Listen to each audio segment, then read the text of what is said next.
guys, Lauren here from Living Golden. Step into my kitchen. It's a very easy step. It goes from there to here-ish where I'm standing. And when we first started RVing, we knew we were going out for about 8 weeks, our first trip. This was before we were full-time.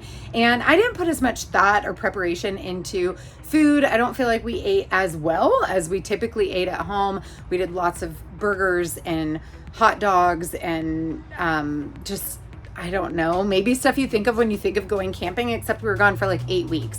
So when we decided to go full time, it was really important to me to know how to make some of the things I make at home.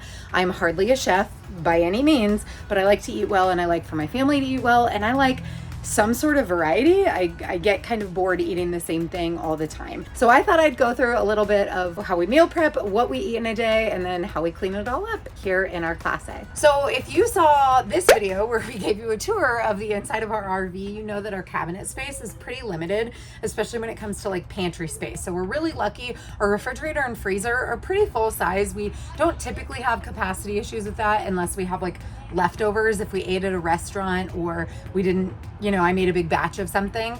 So that's not usually an issue, but pantry space really is. So right above me, we have canned goods and like baking supplies. And then right up here on my other side, we have crackers, granolas, cereals, chips, things like that.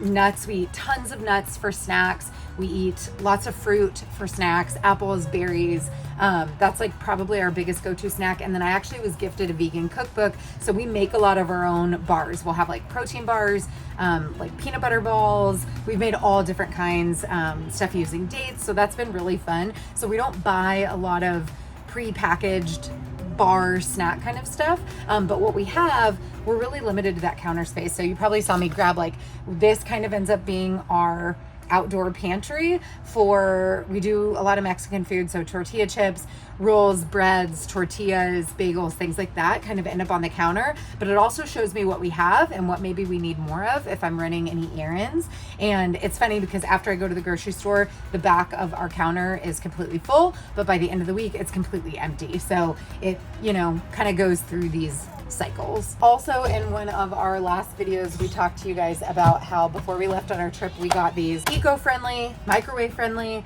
just in case, bowls and plates. And it comes with these smaller plates, a bigger plate, and a bowl set. And there's 6 different colors. There's 5 of us in our family, so we always have an extra, which is our orange.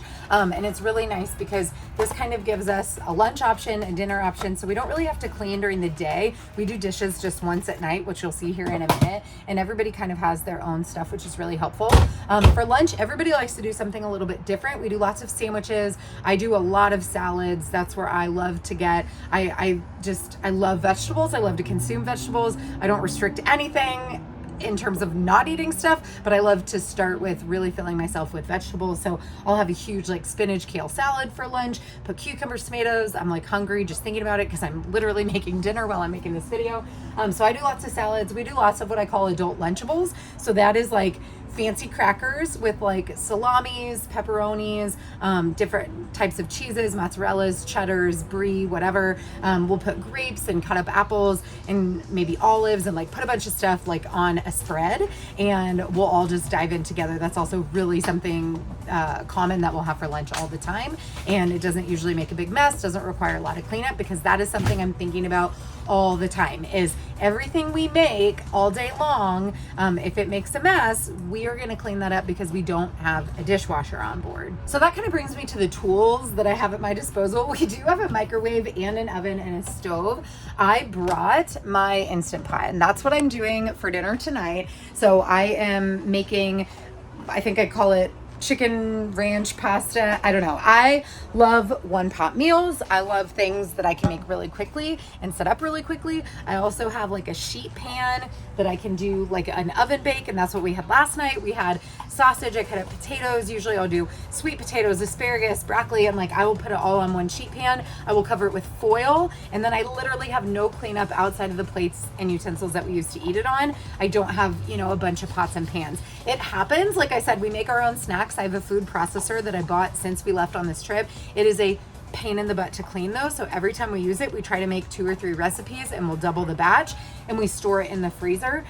Something else that I ended up having to buy on the trip that I wasn't prepared for was mixing bowls. So I have 2 sizes mixing bowls. I thought I could do without it or like supplement with something else, like a bowl that we eat out of, and I couldn't. So I ended up investing in 2 mixing bowls that came with lids, which actually works really great for leftover storage in the fridge. I ended up buying the food processor, which again was kind of to reduce back on processed foods, give us more options for snacks. We incorporate a lot of like peanut butters and cashew butters and all kinds of stuff into those snacks for protein, plus they're just delicious.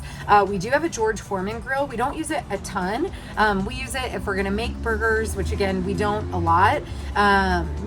Quesadillas, things like that. But the Instant Pot, I would say I use at least 2 to 3 times a week for different things. There's a lot of different things I cook in it. We have a miniature sized pot, and then it has this inside, so it's really easy to like drain. But this, as well as the insert to the Instant Pot, like it's a commitment to clean that at the end. So I always look for meals that I can make that only have one of those components to add to our cleanup. What are you doing, Audrey? Doing the dishes. The dishes. Yep, this is what our setup looks like. So we kind of collect dirties in the sink all day. You can tell it's nighttime, it's dark out, and after dinner, we kind of put everything in a pile over on this little side of the counter above the oven, and then we set up a soap bin, a wash bin, a rinse bin, and a dry, that's right, and we get a little assembly line. Tonight, this cutie pie is doing it all by herself, but usually we have an assembly line. I'm gonna be your dryer, but that's kind of what we do, and we do it every night.